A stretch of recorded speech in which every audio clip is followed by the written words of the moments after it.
Mr. Himes for 5 minutes. Thank you, Mr. Chairman, and thanks to the panel for being here. Very important topic. I watched very carefully during the pandemic the remarkable work that community banks did with the PPP. They really were life-saving for a lot of businesses, and am very conscious of the power of relationship banking. But I have two concerns. I arrived here in January of 2009 as the wreckage of the mortgage crisis smoked around us. And so I'm super conscious of efforts that are sort of ongoing and always deregulatory. And the Congress obviously has always been amenable to having tailored regulation for community and smaller banks. But I fear that the pressures associated with economies of scale on the community banks are so intense that it'll be very hard without creating risk in the system of doing a whole lot more deregulation. That's a whole other conversation because I actually want to take the conversation in a slightly different but related direction, which is housing. We have a just shocking housing supply crisis in this country, certainly where I come from. And the multifamily business at the GSEs has been resilient and helpful to the construction, in particular, of multifamily housing.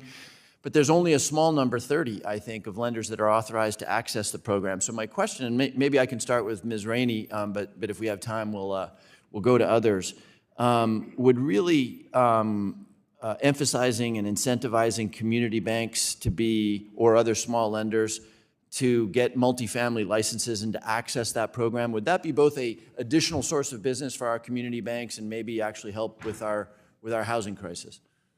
Yes, I think, as we think about solving for the housing crisis, it's about creating as many opportunities and solutions as we can. So multiple points of access and various partners to work with are a tremendous part of the solution. So why have historically, I was trying to figure this out earlier, why these 25 DUS lenders, they tend to be the big guys. Why is that true? How can we make it easier for community banks to be as involved as the big guys are in multifamily housing? So I'm not specifically experienced with the program, but my experience would tell you that when we look at the size of transactions that we're dealing with multifamily, that may limit when you think about whether it's lending limits or concentration limits that community banks have to manage. And again, this is an area where a solution to this problem is how do we facilitate partnership and ability for community banks to work together to provide that single credit in coordination with the entity. Any other thoughts on again, I come at this thinking that we could just deregulate ourselves into catastrophe in the very noble pursuit of trying to keep the independent and community banks alive. So my mind does go to what other sources of business are there for the smaller banks. Any other thoughts on multifamily lending from the panel? I guess not. Okay. All right. Well, thank you. I think there's plenty. Go ahead, sir. I think there's plenty of opportunity. I'm frankly not familiar with that program, and I made a note I'm going to find out about it.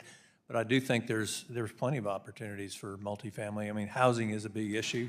There's a lot of government guaranteed programs that a lot of frankly, people just don't know about. So as a lawyer advising community banks, that's one of the things that we like to try to do. So it's important that those kinds of programs and the agencies that are responsible for that get that word out. It can be done on a local basis and frankly, a national basis as well. Thank you.